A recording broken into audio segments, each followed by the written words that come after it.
My name is Jeff Handmaker. I teach human rights, development and social justice here at the Institute of Social Studies.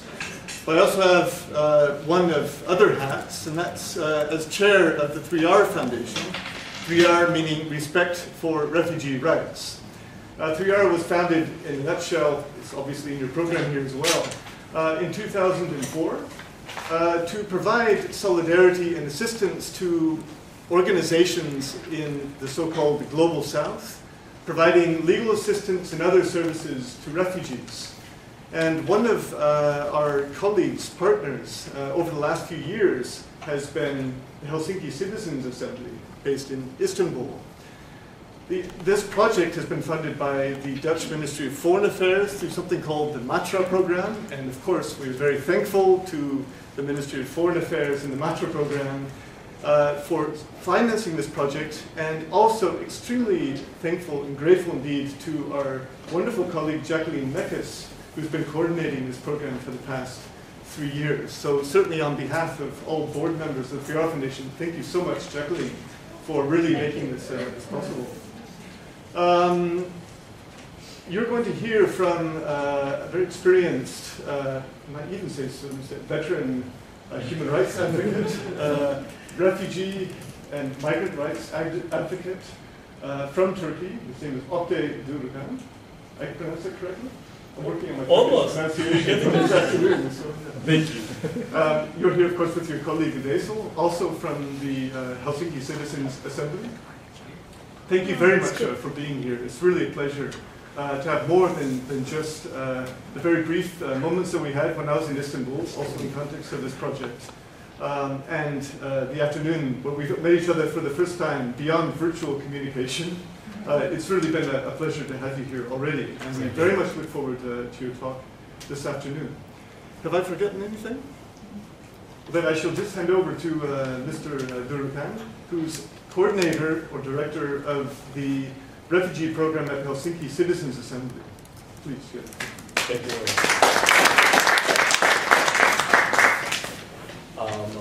Hello, everyone. My colleague Vesel and I, we are very pleased to be here, and I would like to thank Jeff and our good friends from Speaking 3R for creating this wonderful opportunity to get together with you. The audience, most of you are students here at the Institute. Some of you are involved with organizations actually working with refugees. I'd like to have a sense. Who is a student here? Who is a researcher? Okay, all right, thank you. Indeed, as Jeff summarized, over the past 3 years, our organization, HCA, which is basically a Turkish human rights organization based in Istanbul, never mind the Helsinki reference in our name, we are part of Turkish human rights movement. And since 2004, protection of refugees has been one of the priority issues of concern for our organization. And we have a specific program dedicated to providing legal assistance to refugees and asylum seekers, advocating around asylum and migration issues. I think it wouldn't be wrong to characterize the HCA more or less as the Turkish counterpart of the Dutch Council of Refugees, in a way. And there's dear colleagues from the DCR also here today. So in the way in which we have presence on the ground, so we are in touch with refugees and asylum seekers in Turkey. At the same time, we try to make a difference at the level of policy. So we try to, as I'm going to try to share with you guys today, we try to encourage positive change at the policy system level, in addition to working on an everyday basis with the refugee asylum seeker individuals. HCA and Speaking 3R have been engaged over the past 3 years in a fairly ambitious legal assistance and capacity project in Turkey, targeting asylum seekers as well as lawyers and the broader asylum and migration policy community in Turkey. This project was generally supported on the Dutch government's MATRA program, basically aimed to accomplish two things. On the one hand, we have sought to address the vast and immediate legal information and assistance needs of refugees seeking asylum in Turkey, and I'll try to elaborate a little bit on what seeking asylum means in the Turkey context, because Turkey is a very unique, special kind of country with asylum. On the other hand, with this project, we have, as I have already pointed out, also at a more systemic or strategic level, we have engaged in a number of capacity building and policy advocacy activities, such as trainings for lawyers, reports on protection gaps, and lobbying efforts aiming to increase Turkey's overall capacity to provide effective protection to refugees, particularly in the area of provision of legal information and assistance services to refugees. But also we have sought to contribute to Turkey's ongoing reform and institution building efforts in this area. And today I will try to give you an overview of these asylum and migration reform effort, which is a process, I should say, very much defined and driven by Turkey's EU accession negotiations. As you know, Turkey is a candidate country to join the EU, as we negotiated with the European Commission. Although politically Turkey's candidacy remains a very controversial question, the fact remains that since 2005, Turkey has been undertaking major reforms and major efforts to align its laws and policies and practices in all areas of government and governance to those with the EU. So, as such, the EU accession process has been, I think it wouldn't be wrong to say, the single most decisive, important driving force for all kinds of positive, I would say, change in Turkey. Now, our approach in this project that we've been doing, and this small seminar is in a way the culmination of 3 years of collaboration between the two organizations, was grounded in the consideration that the many thousands of Iraqi, Iranians, Afghans, Somali and others who seek safety and protection in Turkey have urgent and immediate legal assistance needs, which need to be provided for to access the asylum procedure in Turkey, to access the UNHCR in Turkey, to access rights and entitlements, and to avoid being sent back to countries where they would be safe. But at the same time, the problems, challenges, shortcomings are so vast that the real solution is to promote long-term comprehensive change at systemic level. Now, and that is essentially what I'm here to talk about, the asylum and migration reform process. But before I go into the details and complications and prospects of Turkey's reform efforts in this area, and the role of the EU in that connection, I will try to first give you a sense of the Turkish asylum and migration context, particularly seen from a European vantage point. Now, the first thing to point out is that from a European point of concern, Turkey is pretty much the principal country of transit. If you look at the Frontex migration trends report, which was published last month for the first 3 quarters of 2011, a total of 18,000 detections were made on the Greek side of the Turkey-Greece border. There is a river which separates the two countries, and that is the border region where roughly half of all irregular crossings into EU take place. So the Turkey-Greece corridor accounts for roughly half of all irregular crossings to the EU. this is the sense in which Turkey is really the principal country of transit right now from a European point of concern. And therefore, there's been much also European political attention on Turkey. Towards the end of 2010, the first ever Frontex so-called Rabbit Border Intervention Team deployment was made to the Greece-Turkey border region. Basically, the remaining 26 EU member states have sent down equipment and personnel to Greece in order to help Greece contain the irregular migration flows arising from Turkey. So that is the part of the story which is quite well known right now in policy and advocacy circles on asylum migration issues around Europe. What is less widely known internationally is the fact that Turkey is also an increasingly important country of asylum. I think in the Netherlands, there has long been an appreciation of Turkey as a country of origin for refugees and asylum seekers, and rightfully so.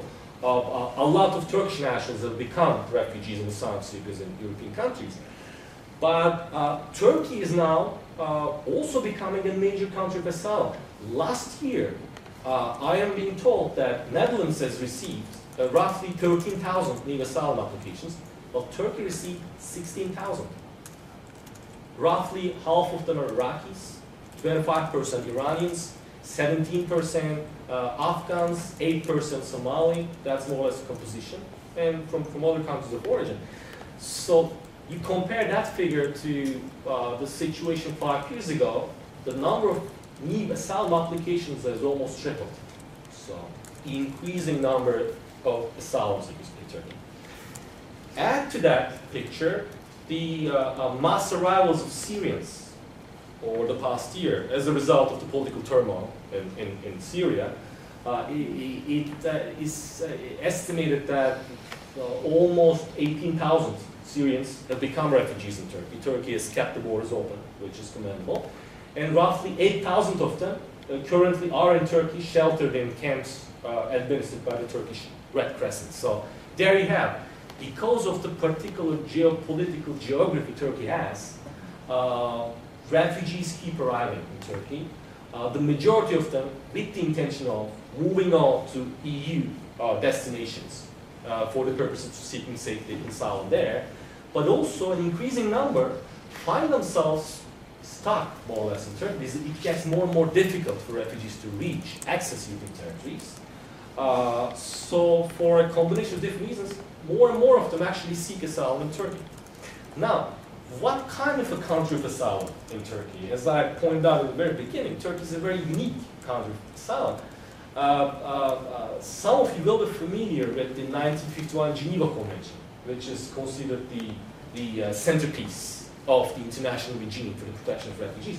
Turkey was one of the negotiators of that convention back in the late 40s and early 50s.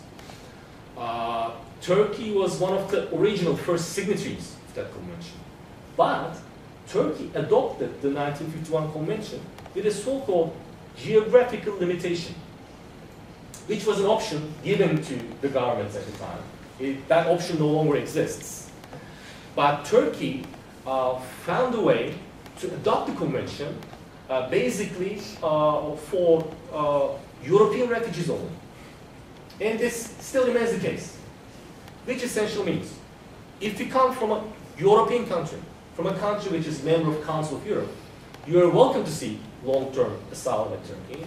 As a Dutch citizen, my colleague Arno from the DCR is welcome to seek asylum in Turkey. But if you come from Iraq, Iran, Afghanistan, Somalia, all countries outside the Council of Europe sphere, they don't get to stay in Turkey long term as proper refugees. They get what Turkey calls temporary asylum, which means that you are allowed to stay in Turkey short term or on a temporary basis until you can find a long-term solution in another country. And that happens in the form of resettlement with the assistance of UNHCR, the UN Refugee Agency. Basically, you arrive in Turkey, You apply to the Turkish government to be allowed to stay in Turkey on a temporary basis.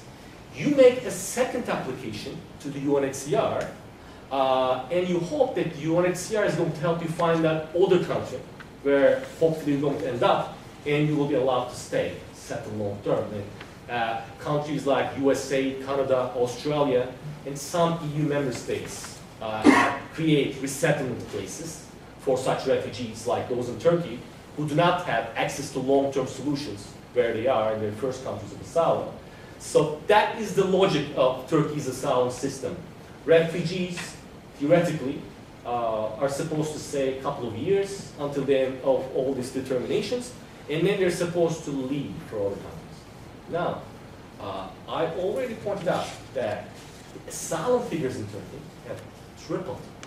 Now, the resettlement places available to refugees in Turkey have not tripled. Last year, UNHCR in Turkey was able to resettle roughly 5,000 refugees. They have received roughly 16,000 new applications. Now, this means that this asylum regime is in crisis. But it is what it is right now, and it is going to remain this way for the foreseeable near future. Now, if you look at the domestic law framework of this temporary asylum regime, the existing framework, which is basically an array of regulations, is very insufficient. There are no proper provisions for generalized violence, subsidiary protection type refugees. I know, but you are familiar with the terminology. But basically, a lot of really basic things are missing from Turkey's legislative framework right now. There are very insufficient reception conditions for asylum seeking refugees. No accommodations provided. No reception centers exist right now, as of present, for asylum seekers. No free healthcare is provided. There is no right to work. There is a theoretical right to apply for a work permit. There's not really a right to work for refugees. So it is a tough life. It is a tough survival for these temporary asylum seekers, many of which now are likely going to be stuck in Turkey for years and years, possibly stuck forever. So, and on top of all this, there is a very serious gap in the availability of services for refugees and asylum seekers, be it legal information, be it psychosocial assistance, be it integration support, and the rest of it. All the valuable things which Dutch Council for Refugees, for example, is doing in the Netherlands. No one is doing that. We try to do what we can as a small organization based in Istanbul, employing about 10 paid staff and 10 volunteers, something like that. So we are small, we do what we can, the numbers are increasing, the situation is dire. The National Police is the agency currently in charge, Turkey's management of asylum and migration. And they look at all this from a very narrow security perspective. And they do not necessarily keep themselves bound, let's say, by legality. So we do document a lot of violations, a lot of illegal deportations, a lot of ill treatment in detention, and the rest of it. So basically, a chain of problems. There are severe problems of access to the asylum procedure for refugees in transit. So you have arrived in Turkey from Iran, an Afghan asylum seeker, you were apprehended, arrested upon arrival.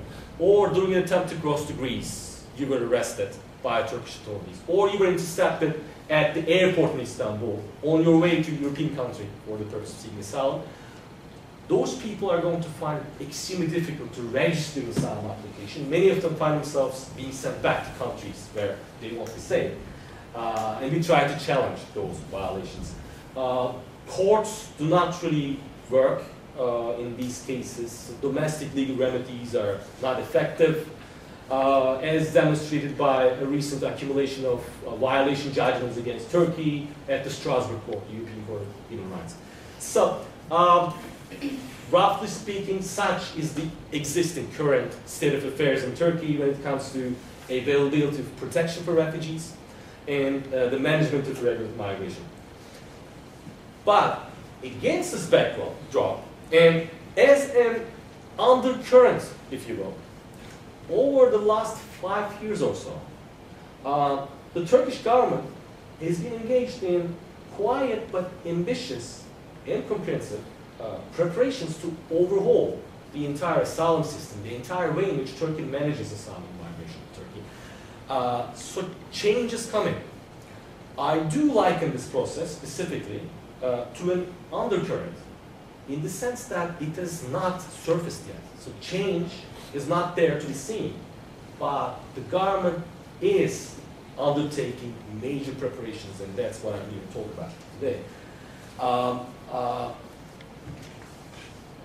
Because the nature of the government's reform outlook in Turkey is such that the new laws, the new institutional and administrative infrastructure, and therewith the new asylum migration regime will be unleashed all at once.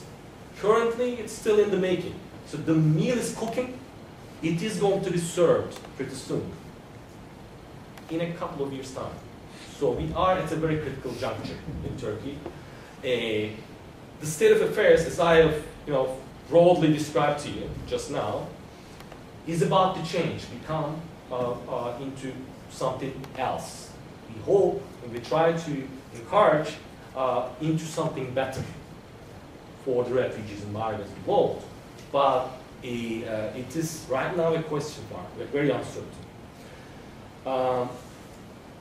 2 weeks ago, a new draft law was submitted by Turkey's Ministry of Interior to the office of the Prime Minister. And it's soon going to be referred to the Turkish Parliament. The draft, which will become Turkey's new Foreigners and International Protection Law. Now, that new law is at the center of Turkey's asylum migration reform preparations right now. With the adoption of this new law, the undercurrent, which I pointed to, is finally going to surface. So the future is going to start happening in the area of asylum migration. And basically, the projection, the intention, the idea is that Turkey's management of asylum migration will increasingly Europeanize, because that's the idea, that's the driving force.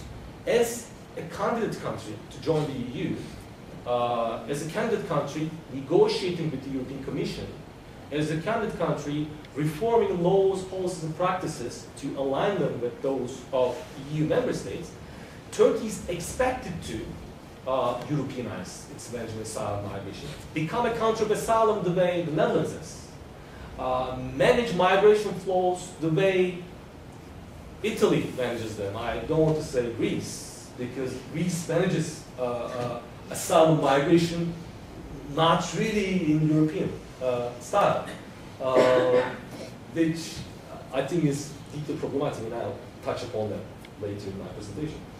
So, whether or not, this future, which is soon going to start happening, the Turkey's new European-style asylum migration regime in the making, is going to necessarily lead into better protection standards and practices in Turkey, better protection opportunities for those Iraqis, Iranians, Afghans, Somalis, Syrians who keep coming to Turkey in increasing numbers, is an open question. There are things that we do right now to make that happen, but there are things which you guys can do, being based in the Netherlands.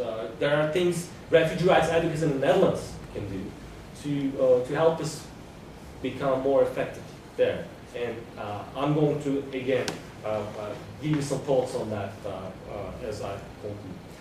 Now,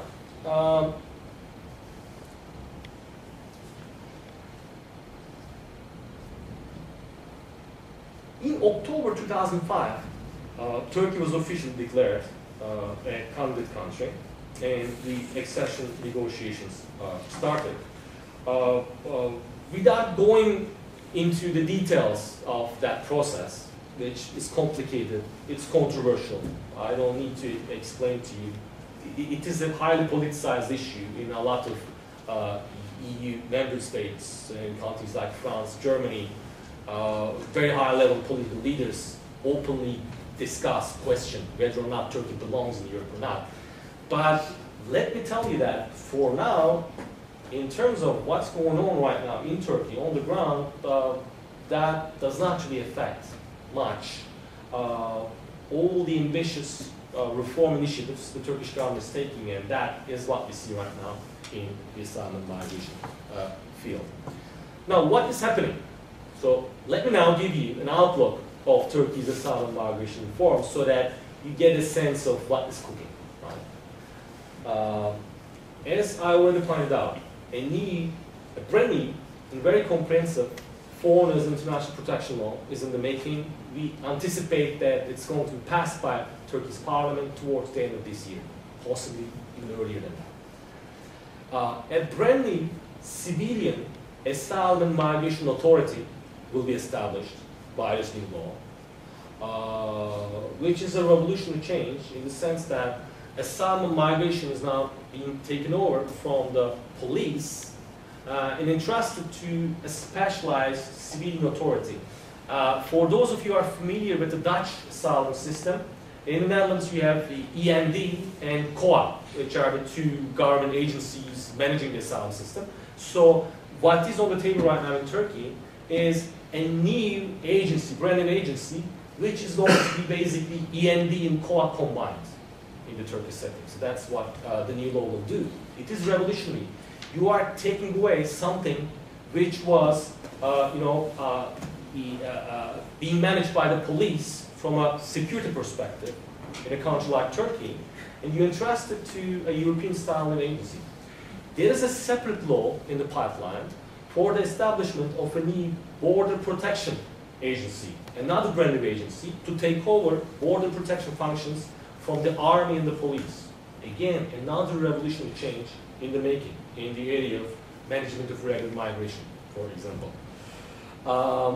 So new laws are being prepared, but also new institutions are being prepared.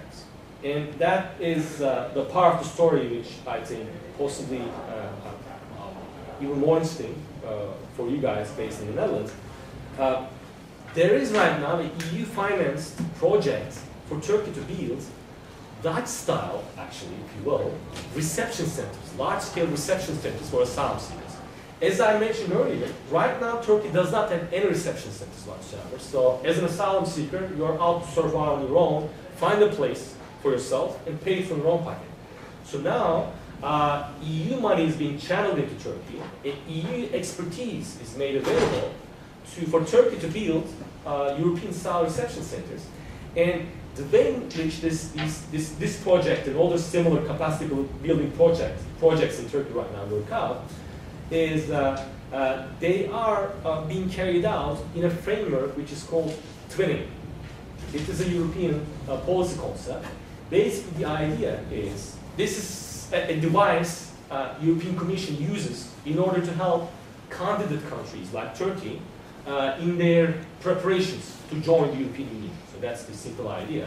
Basically, what you do is you team up, twin, if you like, the candidate country with counterparts in a European Union member state, which allows the candidate country, Turkey, to channel expertise and experience, for example, from a country like the Netherlands, and create the blueprints, if you will, for the new administrative and institutional structures, which are now at construction stage.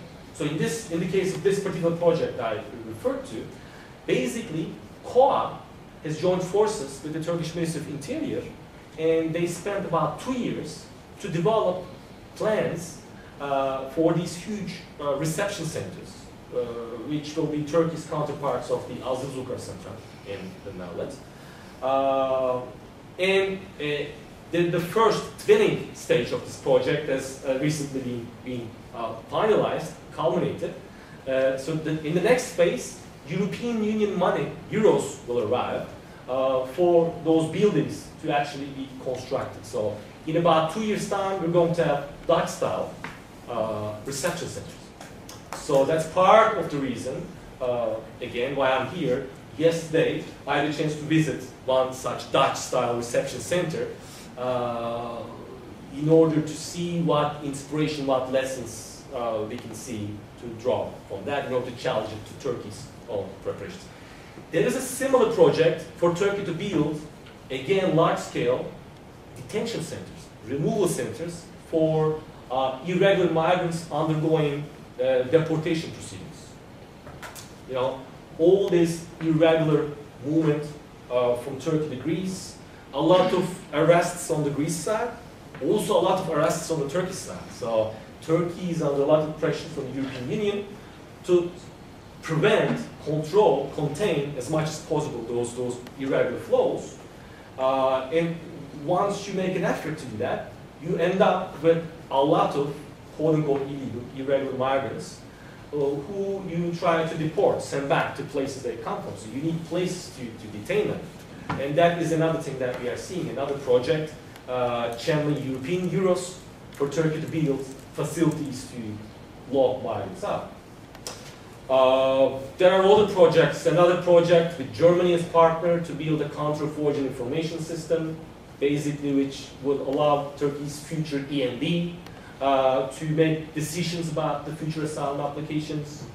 There is another project with the UK and Hungary as partners for Turkey to change the way in which it protects borders and the rest of it. So basically, what we are seeing is a number of new laws in the making, a number of new institutions in the making, a number of new policies which are in preparation stage.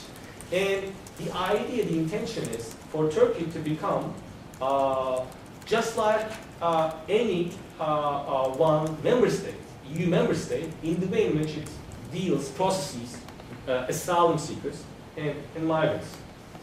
And so this is the phenomenon, the dynamic, the process we refer to when we speak of Turkey's asylum and migration reforms.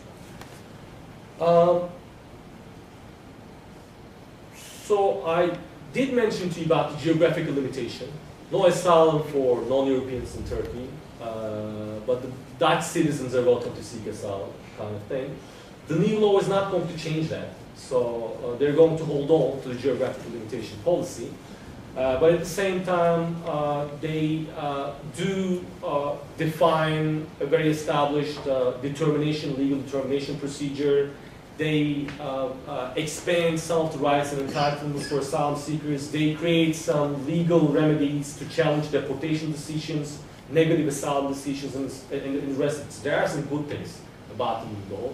At the same time, there are also a number of concerning things in the new draft. A lot of accelerated processing, the way in which it is now also happening in the Netherlands. So the Turkish government is basically preparing for a future where they're going to process and decide cases very quickly and possibly reject a lot of asylum seekers. And then they are preparing the centers to lock them up and making deals with some of the countries of origin to send them back and so on. So that's also in preparation space, that's also cooking. So those are some of the things which are concerning to us. So the good things, the good potentials, and the dangers, the risks, we try to process all of them together and try to encourage the government to come up with the best possible law possible, and then we're going to keep engaged in the process and try to remain part of this really dynamic, historical, if you will, process for the creation of Turkey's future asylum and migration system. I don't want to go at this point to any further detail about what the new law brings, what are some of the changes which are projected to happen. If there are questions, I'm willing, prepared to expand a little further on the nature of the reforms in process.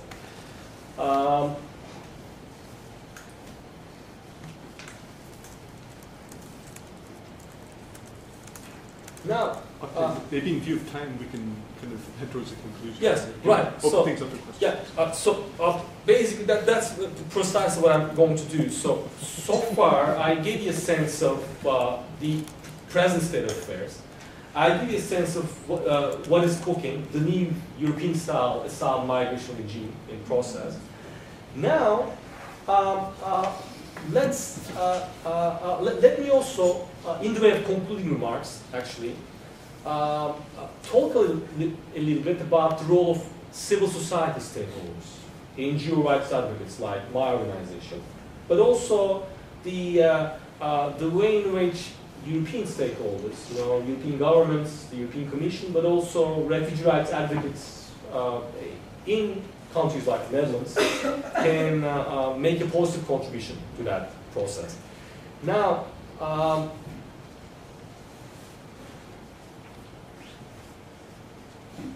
I have given you a summary of Turkey's capacity building efforts, basically.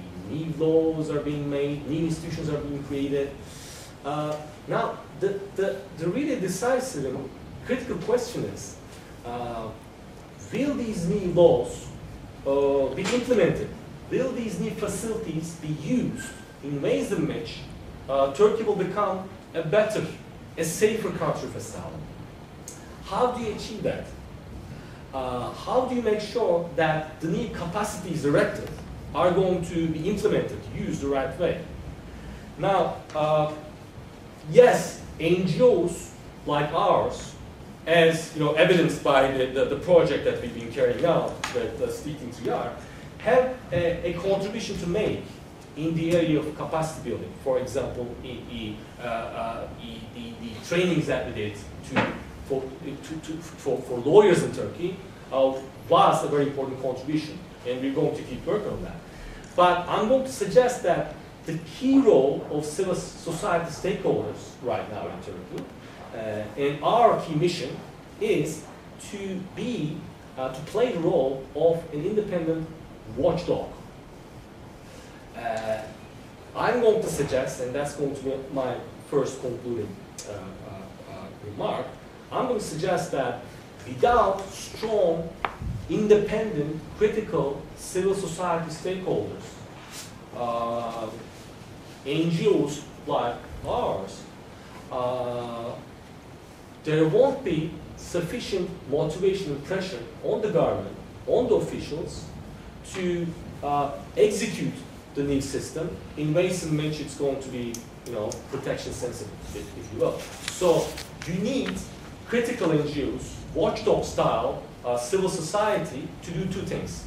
You need civil society to mobilize democratic pressure on the government, and you need civil society also to assert legal accountability, in the case of violations.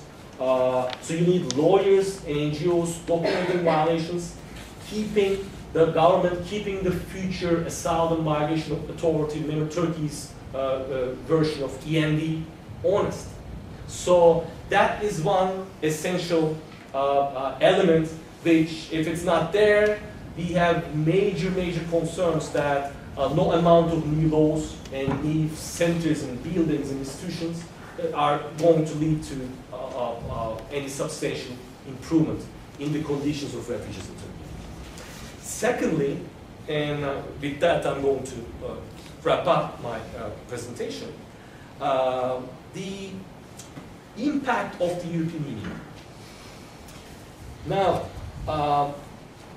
I think another important thing which has to be in place is political commitment on the part of the government. So the Turkish government, say, come 2015, will have its new law, its new institutions ready to go. But will the government have the political commitment to make the system work? Implement the system in human rights sensitive ways? I think the European Union can do a lot better encouraging Turkey to, take human rights and protection of refugees seriously.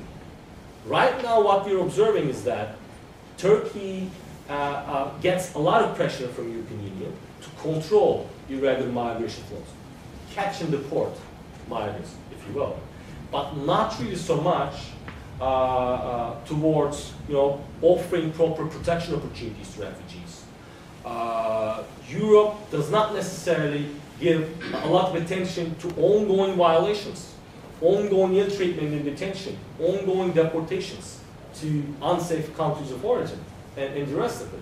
So we believe that Europe can help engineer more of a political commitment in Turkey.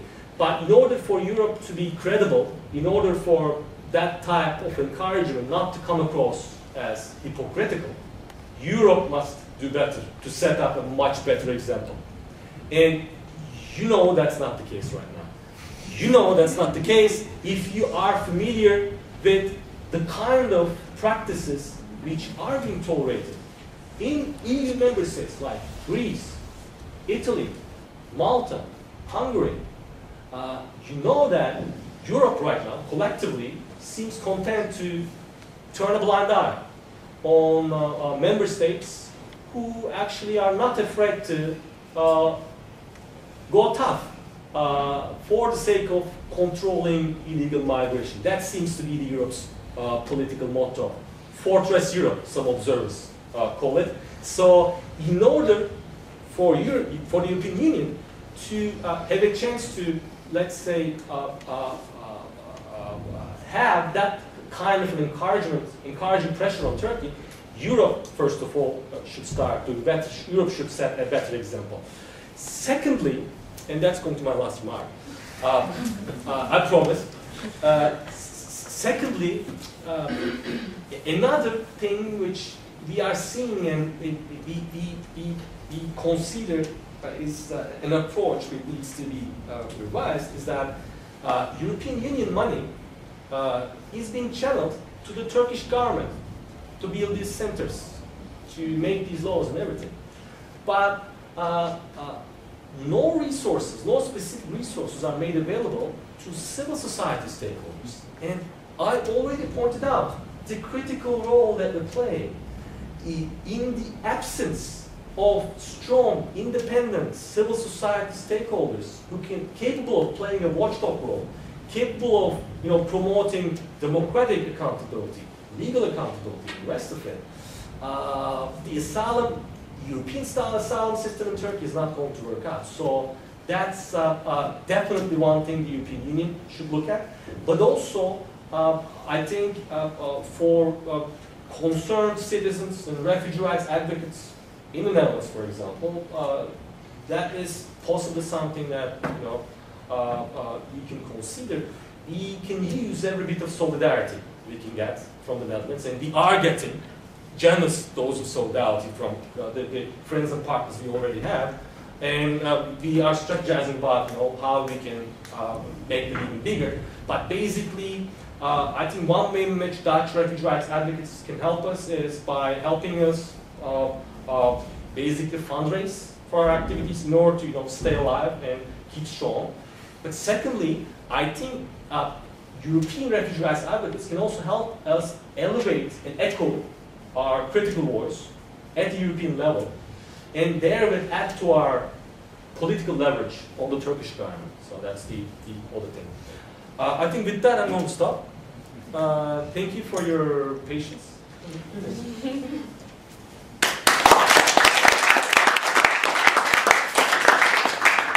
Thank you very much, Oktay. That was a very invigorating introduction to a very complicated issue in Turkey.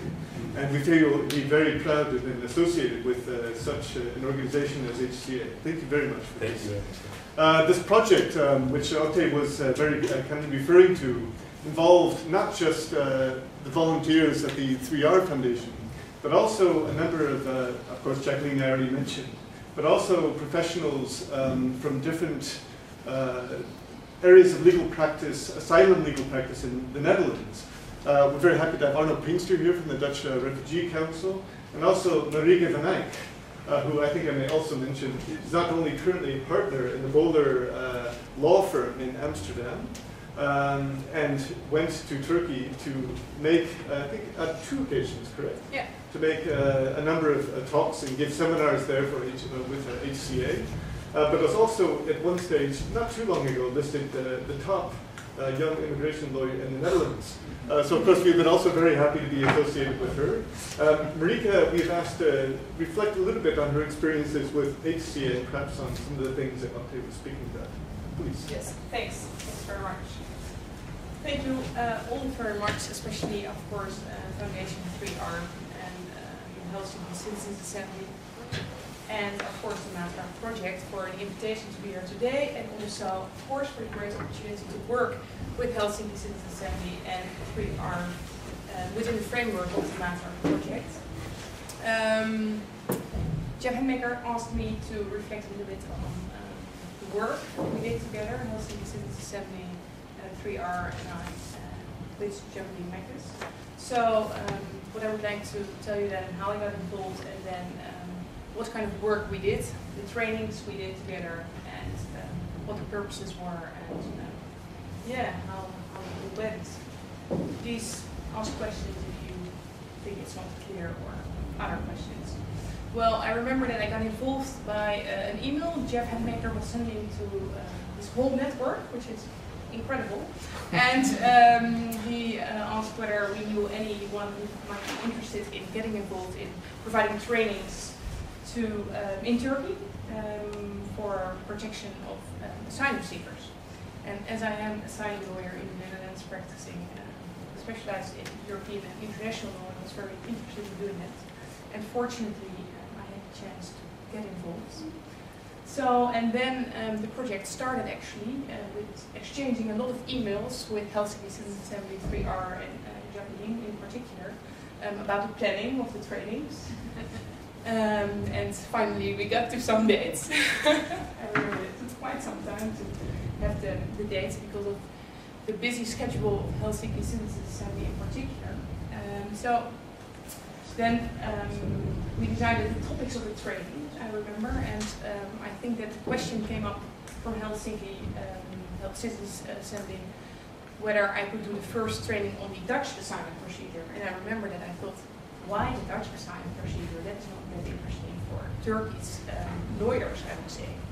But then I think Oktay, he told me that the Turkish policymakers, they were planning even to introduce a fast-track asylum procedure as we have here in Holland in Turkey. So that explains the interest in the fast-track asylum procedure in the Netherlands. So that was the topic of the first training, and the topic of the second training was the litigation before the European Court of Human Rights. So then I went in November 2009 for the first trip, where we finally met each other, and not only in our exchanging emails, but finally in person. And I remember it was a very warm welcome there with all the people from Helsinki Citizens Assemby at the roof terrace of the building at that time. And yeah, then we started actually with the first training, where we exchanged a lot of information about the fast-track procedure here in Holland, which is, for people who don't know that procedure, the procedure where asylum claims are handled within 48 hours, nowadays 8 days. And we discussed the advantages and the disadvantages of that asylum procedure, especially with regard to legal protection of asylum seekers. And we tried to, I think, to see what the focus points of the lobbying work of Helsinki Citizens Assemby could be within the Turkish system. So I think it was, for me as well, very interesting training. The second training during that trip was on litigation before the European Court of Human Rights. Helsinki Citizens Assemby is one of the few organizations in Turkey that is involved already in litigating before the European Court of Human Rights. And they are quite successful, I would say. They ask quite often for interim measures, so measures that are asked to suspend the removal of asylum seekers to their home countries, where they run a risk of torture, sometimes ill treatment. So they already have a lot of experience with that, but we decided to do a training about that and exchange our views on litigation before the European Court of Human Rights, how to draft submissions effectively, and how to effectively litigate, as unfortunately time is scarce I thought as well it was very interesting to see the different ways in how we litigate before the European Court of Human Rights and how you all litigate before the European Court of Human Rights. Very successful, as I said. So that was the first trip and the first cooperation between 3R, Matra, and Helsinki Citizens Assemby. We had another trip in February 2010. Jacqueline and I, we went together, and that trip that started with the workshops Helsinki Citizens Assemby gave to different lawyers from all over Turkey that got trained on how to assist asylum seekers. And I remember that the people there, the lawyers, I think about 30 lawyers were there, they were very interested in getting involved in this assisting of asylum seekers. And at that time, I think there were only very, very few lawyers in Turkey that were involved in providing legal assistance to asylum seekers because of lack of training and lack of funding, which was, I think, one of the main factors. So during that workshop, Helsinki Citizens Assemby gave, Oktay Durukan, the lawyers got trained in how, like, the more material aspects of assisting asylum seekers, but also very practical aspects, like how to get access to your clients, which seems to be a very big problem already in Turkey, which is of course a very big problem if you don't get access to your clients. At the end of the workshops, I think these lawyers, they got a certificate, and with that certificate they also were supposed to get funding later on for their assistance in asylum seekers, and they were qualified. The day after we had trainings again.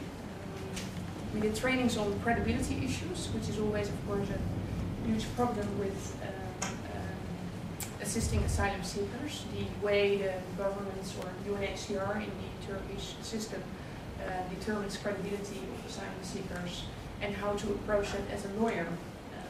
We discussed ethical issues regarding credible, incredible asylum seekers and how to fight the cases where the assessment says that the asylum story is not credible, and how you can challenge these decisions as well as drafting submissions again. We did some case analysis, I remember.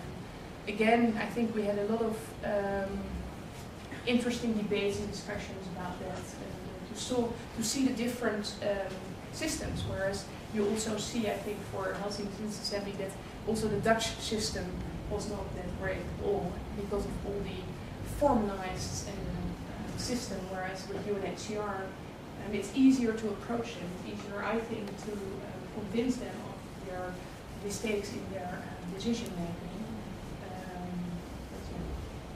I thought it was an interesting training we did together. And then the last training we did together was on the definition actually of a refugee. And then we compared the differences in approach by UNHCR of the different elements of the refugee definition and within the framework of the European Qualification Directive, the European legislation that provides for international protection to asylum seekers.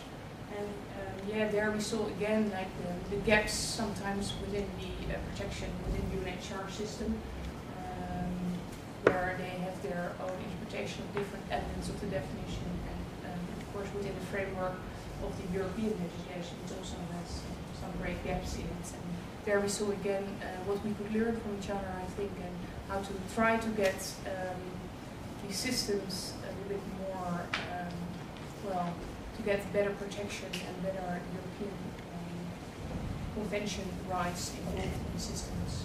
So I think that was, that were the 4 trainings we did together. And I have to say, I thought it was very, very nice working with you, very inspiring. I think Helsinki Citizens Assemby, all are very dedicated and very highly motivated, and I really think you made a change within the Turkish asylum system. So it was great. Thank you very much.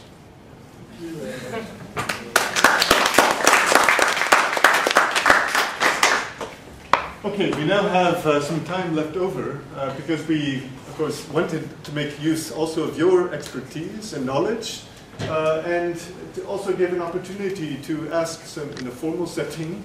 We'll have some drinks afterwards, will there be more of an informal opportunity. But to ask, put some questions forward to Oktay and possibly also to Marieke in relation to the work of this project, which was to build and actually to develop existing capacity to support, provide legal assistance and support to asylum seekers and refugees in Turkey. So please, who could I give the floor? And do introduce yourself and the organization you're connected with. Yeah, Darshan Vigneshwaran from the Max Planck Institute in Göttingen in Germany. Thank you, Oktay, for that, well, both of you for those interesting papers, and Oktay in particular for that description of what seems like a big bang moment in Turkey's immigration and refugee law and policy. You describe what seems like a number of huge changes, new detention centres, a new border control policy, and I mean the thing that was sitting in the back of my mind was the question, who's going to pay for all of this? And I'm really interested to know, as refugee advocates, how that sort of information is filtering through the system, and what sort of level of discussion is being had within the policy system about, you know, what are the long-term costs of a policy like this? Given the description that you gave of what seems like an exponential increase in both refugee and migrant numbers, how are they going to actually deal with all of these sorts of questions, and who's providing those answers? I think it is useful to differentiate between the reform process, but also the long-term prospects of, in Turkey with regards to asylum and migration flows. I would say that right now, in the eyes of Turkish bureaucrats in charge and Turkish politicians, you know, who participate in Turkey's policymaking in this area, it is not simply and not solely the EU accession process which actually motivates them to, you know, go about all these changes. I think Turkish bureaucrats and politicians feel like because of Turkey's location, because of the way in which Europe is becoming less and less accessible, like it or not, they're going to see more and more people arriving in Turkey, some of which are going to seek asylum. Others will be vulnerable migrants with other sets of needs and the rest of it. So I think at some point they came to the realization that if they don't manage it, that's going to become a problem. So that's the first thing. And therefore, although the so-called burden sharing question is an essential bargaining point between Turkey and European Commission in all the political dealings on this, right now, I think the Turkish government is trying to get as much of this funded by the European Commission as possible, but they are in a way prepared to fund the rest of it. For example, in the case of the detention centers project, 2 of the 6 new large-scale 750 capacity each centers are being financed by the European Union. The other 4 are financed by the Turkish government. So now the real interesting question is, of course, the long-term costs in a more broad meaning of all this. But then, in a way, it's an irrelevant question because there's not much I think Turkey can do to make this quote-unquote challenge problem go away. So migrants and refugees will come and they will have to be attended to. There is a protection-sensitive way to process asylum migration flows. There is the Greek, Italy-Libya style ways of managing the asylum migration flows. But of course, it is essentially a cost calculation. The burden sharing is one concept which you're going to hear Turkish governmental counterparts raise a lot. For example, they say Turkey lifting the geographical limitation, becoming a proper country of asylum, that's going to be a consideration based on whether or not Turkey is convinced that Europe is doing enough to share the burden. You see, they even want, for example, European countries to resettle refugees in Turkey, even in the future when Turkey becomes a country of asylum, things like that. Yeah, so that is the million-dollar question, literally and symbolically. Please. So. I'm John Cameron, I'm a member of faculty here in ISS. I'm not a lawyer, so I'm not going to ask a lawyer's question. I'm intrigued by the asymmetry in a way between the south and the east and the western borders of Turkey. I mean, it's odd to conceive of it being all one policy when the challenges are so different on different parts of the border. And I suppose I want to link that up also with, as often people like we would do, how does this interact with the IDP questions in Turkey and around internal displacement, and are the boundaries in that clear? So lots of boundaries here, and you're presenting the policy as if it's going to be a national policy all rolled out with equal emphasis, it seems, everywhere. I just wonder whether that's really the way it's going to really work. I mean, the interrelationship are there, those are similar types of issues, but let me first clarify that politically, these are two sets of issues which are being handled separately in Turkey. It's not part of the one and same conversation. Even the IDP concept is not really a mainstream popular concept. In Turkey, I mean, one of the defining political issues, challenges of Turkish society, Turkish polity, is the Kurdish-Turkish divide. And the IDP question is a product of that, the ongoing military conflict in the Kurdish provinces and the rest of it. But then, it is true, I mean, if you want to reflect on it, you're going to recall 1915. The Armenian expulsion, as the Turkish officialdom will call it, Armenian genocide, as the rest of the world would call it. You know, that was one major incident of forced migration, if you like, and some more, right? And then you have the IDPs, the Kurdish IDPs, which are internal refugees from a military conflict, an asymmetrical kind of military conflict. And then you see things like the IDPs settling in let's say, poor communities, neighborhoods of major cities like Istanbul, where they end up actually cohabiting with increasingly sizable migrant communities. And you see interesting kinds of tensions playing out and so on. So, but then, as far as the state of political conversation is concerned, the IDP question in Turkey is part of Turkey's Kurdish question. Whereas the asylum migration issue, and let me actually use this opportunity to also point that out, is not really much of a politicized issue. Mm-hmm. The asylum and migration policy is not an issue by which people are going to vote.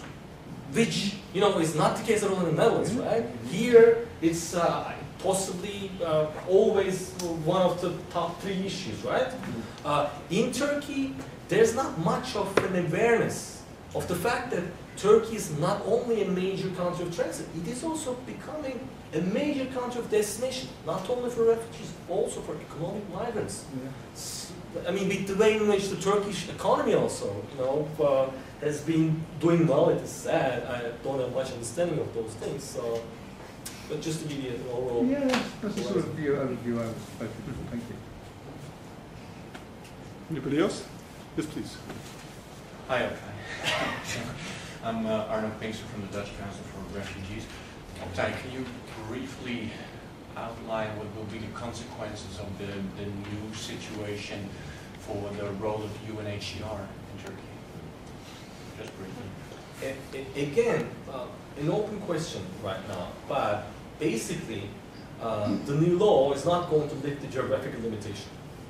which means that non-European, so-called non-European refugees, which is pretty much everyone who seeks asylum in Turkey, will still have to make that second application to the UNHCR and hope that UNHCR can find a country to resettle them. Now, the statistical reality, the numbers game, however, is such that as the asylum applications in Turkey tripled and the resettlement places remain more or less the same, around 5,000 a year, basically this UNHCR resettlement based system has pretty much come to an impasse. So UNHCR is projected to keep doing what they're doing, but they won't be able to resettle even the majority of the refugees, non-European refugees in Turkey, who will theoretically not have any prospect of integrating in Turkey. The new law will define them as, again, temporary asylum seekers, using different terminology. But then I think we're going to see more and more of them stuck in Turkey and gradually de facto integrating and so on. So partly for that reason, I believe that Turkey is going to lift the geographical limitation and become a proper country of asylum sooner rather than later, because that's the statistical reality, which is not really escapable. But UNHCR is there to stay. Hi, Chris Morris, today here as a member of 3R. I was wondering, it's for both of you, but I'm especially interested in Marieke's experience here as well. Oktay threw down a huge challenge saying that, okay, the EU has a very important role to play in Europe, but it's basically losing its moral high ground and it's kind of limiting its credibility. You as someone who's working here in the Netherlands, basically on individual cases, but being part of maintaining the credibility of the overall system, let's say, like that. How did you experience this? Going into Turkey, did you feel that as a barrier to, well, you weren't there promoting the Dutch cause, but what is your take on this loss of legitimacy of the European asylum system, especially in relation to developments in countries like Turkey, Israel, where there's a lot of changing in asylum? Can you maybe reflect on that? Yeah, sure. Well, I didn't feel really embarrassed of the European standards here in Holland. But as you said, I was not there to promote the Dutch system. But what I really thought was quite interesting to see the differences Turkey faces and Helsinki faces, and as we face it here in Holland, whereas, as I said, here it's very formalized, and which in the end is also not a very, well, not always, but it's in quite some cases not a very effective procedure and not respecting human rights in quite some cases. So in that respect, I think Oktay is quite right in saying that the European standards, as we set them here, and we think Turkey should stick to these European norms, that is not something you can just easily say as you are not, as we in Europe definitely not complying with all these European standards as well. But I feel not so much as the persons involved in the system in that way that I have to make sure that the European norms are followed. Well, I try to make the immigration service in my asylum cases to stick to the European Convention norms and the other norms of the European Directive, which are in general good norms. But as I say, I don't feel like part of the system that is demoralizing the European standards. So, yeah. If I may add, I think Fortress Europe, the phenomenon which is now described as Fortress Europe, is definitely contagious. In the sense that I have had many conversations with high-level Turkish bureaucrats they knew exactly the practices in Greece. They knew exactly the length of detention, monetary detention in Malta. They knew exactly what the European Union standards would allow them to do and not allow them to do. And they have prepared the new law, and they are envisioning the new system with that knowledge in mind. So as such, when you hear Turkey's chief negotiator with the European Union, the Minister for EU Affairs, say something like, "You do not intend to become Europe's asylum dumping ground. You know that Turkey is catching up with the whole Fortress Europe idea. The European Commission wants Turkey to sign a readmission agreement so that irregular migrants which have transited Turkey can be sent back and returned to Turkey." Now guess what?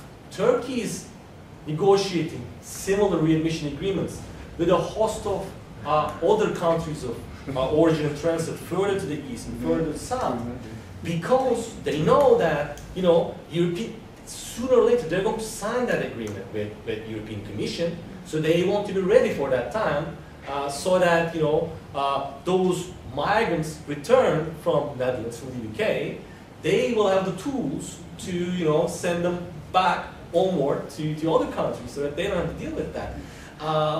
Europe is not really leaving much of a choice to countries at the margins and to countries in transit regions. There is a lot of pressure on these countries to become tougher and tougher on immigration and asylum, not only because Europe actually explicitly makes that an obligation, the way in which, for example, development assistance is tied to cooperation in the area of migration control, but also there is this bad example effect, there is this contagion effect, which basically means, you know, well, the Turkish government says, if we don't go tough, the way in which the European guys go tough, we're going to find ourselves becoming, having to deal with many tens of thousands of asylums and migrants. So let's just do this the European way. And guess what? Our European friends don't really care much. They're happy to look the other way when we catch and detain and ill-treat and deport those migrants. So if there was a red flag here, I would raise it. There is a red flag situation right now. Yes, please. Teşekkürler. Sejhi çok Netherlands. I have a question with regard to the increase of permits we've been seeing granted to, in particular, Uyghurs, Kazakh people, being perceived as ethnic Turkish groups. And this has even led to the Netherlands considering Turkey a country for asylum for these groups. So is this the practice you see, the Turkish government granting these people even with Turkish nationality? We've seen in some cases. Very interesting, useful question. Basically, in Turkey, if you want to legally migrate to Turkey, the criterion for that is defined in Turkey's 1934 dated settlement law, which says if you come from, quote-unquote, Turkish culture and descent, you have a discretionary prospect of being allowed to migrate to Turkey and eventually become a citizen of Turkey. This has been modern Turkey's basically migration population policy for a long time now, for many decades. Basically, the early modern Turkish leadership made the decision that basically Muslim populations from the ex-Ottoman geographies and further onward, not necessarily Turkish speakers, like the Uyghurs, for example, are, will be allowed to migrate into Turkey, and they will eventually be absorbed, and all of us have learned to become Turks. That is the story of modern Turkey. So that is where this comes from. As you point out, certain groups over the years have been allowed to, have been given a special kind of treatment, they've been given residence permits, and then gradually a fast-track access to citizenship. But in the specific case of Uyghur, for example, we do not know enough for me to actually tell you this right now as a president is the policy of the Turkish government towards Uyghur. But I know that Turkey's bilateral relations with China, for example, would be a decisive factor there. Things of that sort matter, you see. For example, Turkey does not want to encourage Azerbaijani Iranians to become citizens. So the Turkic culture and descent criterion, it was always interpreted in a very broad way. That's, I think, the general thing which can be said about that. Yes. I was actually curious about... Introduce yourself, please. Sorry? Introduce yourself, please. Oh, my name is Judith. I'm a volunteer at Dutch Refugee Council, and actually I did my research on quite this Turkish and descent topic. I did my research on Iranian refugees in Turkey, and I heard that many of them were confronted with a lot of prejudices and discrimination from the Turkish population.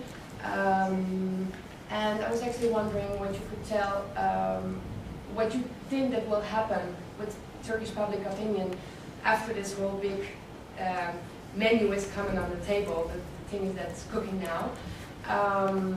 And yeah, how do you think that the Turkish public opinion will react to it? We will do what we can in order to help shape the public opinion on asylum migration issues. But I am afraid that what's going to happen in Turkey is what happens all around the EU right now. So I think that particular statement from Turkey's chief negotiator, minister in charge of EU affairs, was a sign of things to come. I think politicians are going to frame these issues in European terms, and once that happens, citizens and voters are going to start viewing these things in European terms. So I wish I could be more optimistic about the prospects. Right now, the advantage is that it's not political at all, so we still have the opportunity to frame a little bit. But one thing, let me tell you one thing about it, because you mentioned Iranians. For example, Turkey is such a country of asylum, temporary asylum, whatever, where if you are Muslim, look like the rest of us, you don't only have a lot of problems, but if you are an LGBT asylum seeker from Iran, for example, we did a major report on that. If you are a Christian, Iraqi, for example, you will be encouraged to hide who you are. If you are a black asylum seeker, migrant, you are going to encounter a lot of old school racial prejudice and harassment. We have documented a lot of cases of that sort. So, as such, the majority of Iranians, I would say, have the luxury of being able to mix in and then become invisible. But the fact that they choose to be invisible, if they can, gives you a sense of the kind of country of asylum we are, and the state we are right now when it comes to integration. Iraqis, roughly 50% of Turkey's asylum seeker population. The vast majority are Christian Iraqis. I have been to some of the cities where sizable Iraqi asylum seeker populations. I have met with some representatives from local charities, NGOs, who were assisting the Iraqis. They didn't know that those Iraqis were Christians because those Iraqis didn't tell them they were Christians. You see? Okay, we're nearly out of time, but I do actually have a question myself for Marieke. Because here in the Netherlands, as you've also observed yourself, we're somewhat provincial, I think, in our outlook. Tend to think that really what matters in Holland are Dutch problems. And unfortunately, there's an increasing tendency there with this current government in place, and one can only expect that that kind of rhetoric is going to continue. Your message as a Dutch lawyer, very prominent Dutch immigration lawyer, working on these issues every day in court, what is your message for other Dutch lawyers? What do you see really as the importance for the Netherlands and other Dutch lawyers to pay attention to what's happening in Turkey and possibly also contribute to solidarity and support what organizations like Oktay and Vesel's organization HCA is doing? Well, I see as a very important factor that Oktay already points out that Turkey should not be the country where all the asylum seekers of Europe will be dumped. And I think that is one of the major risks when Turkey accesses to the European Union, because I think second Greece, which gets all the asylum seekers who arrive first in Turkey, ask asylum there, and then if they move forwards, they will ask asylum in other European countries, and then they will be sent back to Turkey. And I think that is one of the focus points, I think, of Dutch lawyers and also other European lawyers. That's the burden sharing system, as you already spoke about and we discussed it already. That should really change. Now it is the first country where you arrive as an asylum seeker. You have to go into a procedure, and that is the only country you can get asylum.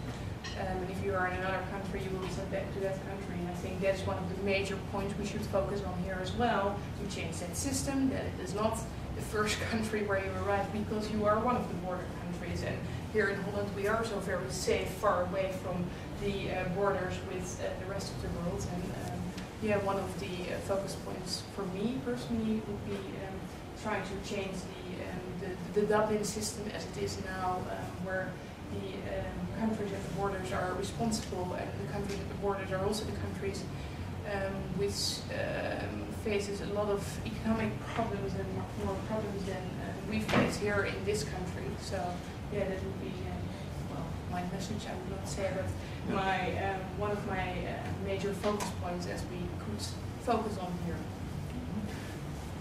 Okay, any final words? You said enough for No, this has been very interesting. I think let's just take the conversation outside. Thank you very much. Thank you very much for your patience.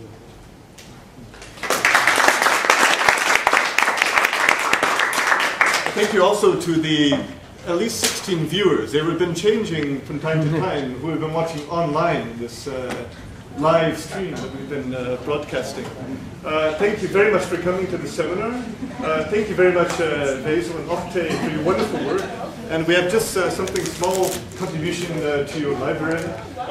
Some messages from South Africa also, which at least a couple of us have been heavily involved with. And I really wish you all the best. You're now invited to the more informal part of this meeting, which is on the first floor, something called the Butterfly Bar. And if you can find people who are students or who are at this particular institution, I think maybe if you can just raise your hands. You can ask them where the Butterfly Bar is. And, please, I'm familiar with the Butterfly Bar. Apparently.